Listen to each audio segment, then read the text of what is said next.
El affair de la Torre de Nestlé fue uno de los episodios de infidelidad más vergonzosos que golpeara a cualquier familia de la realeza mundial en la historia. Involucró a la familia real francesa en 1314, específicamente a Margarita, Blanca y Juana, las nueras del rey Felipe IV, que fueron acusadas de adulterio, lo que era algo imperdonable por aquellos tiempos. El escándalo trajo como resultado encarcelamientos, torturas y ejecuciones, además de un alto costo político, en una Europa donde cualquier flaqueza podía llevar al final de un reinado, razón por la que el perdón muchas veces no era una opción. Por eso, mis queridos blabladores, hoy les traemos el escándalo de la Torre de Nestlé. Soy Andreina y esto es Historia Bla Bla Bla. Esta historia comienza en la Francia gobernada por el rey Felipe IV, que había ascendido al trono en 1285. Al rey le apodaban Felipe el Justo debido a su apariencia física. Era un hombre llamativo, alto con rasgos justos, aunque de justo no tenía mucho. Era más bien un mandatario muy duro, que hacía lo que tenía que hacer para mantener el orden. Sabía cómo intimidar a la gente y cómo salirse con la suya. De hecho, en esos tiempos, Felipe estaba metido en lo que pudo ser su acto más famoso como rey, enfrentarse y aplastar a los caballeros templarios, un formidable grupo de guerreros que no le mostraron suficiente lealtad. Así Felipe no se andaba con cuentos. Felipe tuvo varios hijos, entre ellos sus 3 hijos mayores, Luis, el heredero al trono, Felipe y Carlos. A ellos les acompañaba Isabela, su hermana, quien es bastante importante en este asunto. Los matrimonios de todos ellos fueron arreglados, así que el amor era bastante secundario, si no inexistente, en esos casamientos. Isabel se casó con el rey inglés Eduardo II en 1308. Mientras tanto, los 3 varones estaban casados con mujeres nobles de Borgoña. Luis se casó con Margarita de Borgoña en 1305, Felipe se casó con Juana de Borgoña en 1307 y Carlos se casó con la hermana de Juana, Blanca de Borgoña, ese mismo año. Las princesas adúlteras. El año 1313, Isabel, que se había casado con el rey Eduardo II, era lógicamente reina de Inglaterra. Sin embargo, le gustaba mucho visitar a su familia en Francia, ya que su marido tenía una especie de relación fraterno-lujuriosa con su amigo Piers Gaveston, lo que hacía que ella viajase por el consejo y consuelo de su padre. Es en una de esas visitas que llegó a París con regalos. Eran bolsos especialmente bordados para Margarita, Juana y Blanca. Pero esos bolsos resultaron ser más que solo obsequios cordiales para sus cuñadas. Eventualmente se convertirían en la chispa que encendió uno de los mayores escándalos de la Europa medieval.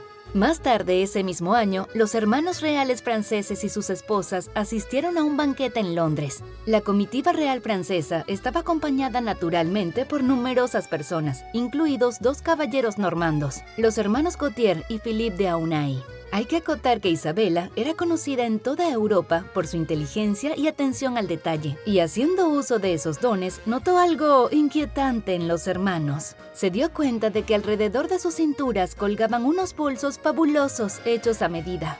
Se trataba exactamente de los mismos bolsos que había hecho especialmente para sus cuñadas.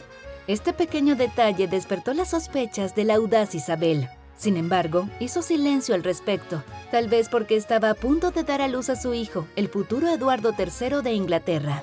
Pero a principios de 1314, después de tener a su bebé, volvió a visitar Francia e informó a su padre de lo que sospechaba.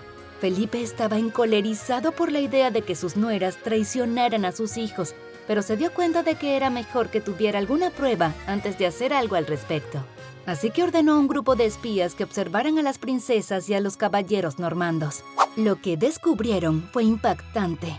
Los espías estaban apostados cerca de la imponente Torre de Nestlé, ya que habían recibido información que aseguraba que ahí era donde se realizaban los encuentros amorosos. A medida que se acercaba el anochecer, los hombres vieron lo que habían estado esperando. Un grupo de 3 mujeres se acerca apresuradamente a la torre, tratando de cubrirse la cara lo mejor que podían, mientras esperaban a que se les concediera la entrada. Poco después, un hombre abrió la puerta y dejó entrar a las mujeres, sin saber que estaba en peligro mortal. Se trataba de Gautier de Aunay, quien vigilaba la torre con su hermano, Philippe. Y sí, lo adivinaron. Las tres mujeres eran las princesas Margarita, Juana y Blanca, las esposas de los príncipes franceses y nueras nada más y nada menos que del rey. Pero no fue esa la única aventura. De hecho, hay un giro truculento en esta historia. Resulta que los espías reportaron que cualquier forastero que tuviera elegancia y atractivo podía concretar una cita con Margarita y Blanca en la torre, a la cual accedían por un pasadizo que empezaba en una oscura taberna. Sin embargo, el precio a pagar era muy alto. Tras una noche de fiestas, entraban en escena un tabernero y un cómplice que mataban a puñaladas a los galanes. Minutos después, los cuerpos eran arrojados por las ventanas de la torre al río Sena, sin dejar el menor rastro de lo que había sucedido. Cada mañana, los habitantes de París podían encontrar un cuerpo flotando sobre el agua, hasta que se les hizo costumbre. De esta espantosa información hay pocas evidencias y cada historiador lo cuenta de diferente forma. Sin embargo, no sería de extrañar que fuese cierto, ya que las aventuras de las princesas debían permanecer en el más absoluto secreto si se quería seguir con vida. Las consecuencias de serle infiel a los hijos del rey. El rey Felipe, a quien ya dijimos que no le temblaba el pulso, fue informado de las aventuras de sus inquietas nueras y, por supuesto, hizo arrestar a los 5 involucrados. Los hermanos de Aunay fueron torturados y confesaron rápidamente. Eran esencialmente culpables de traición, de causar una gran ofensa al rey, por lo que tuvieron que morir y de la peor manera. Se dice que fueron castrados y con lo arrancado alimentaron a los perros frente a sus ojos en un gesto altamente simbólico. Además, sufrieron torturas tras torturas antes de que finalmente se les diera la dulce liberación de la muerte por decapitación.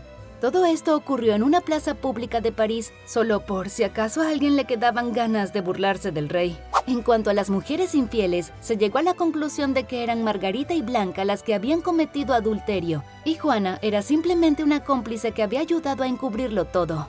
Y a pesar de que Felipe tenía muchas ganas de desaparecer a sus nueras del mapa, tenía que considerar que, después de todo, eran princesas. Así que a Margarita y Blanca les afeitaron las cabezas frente a la corte con el fin de humillarlas en público.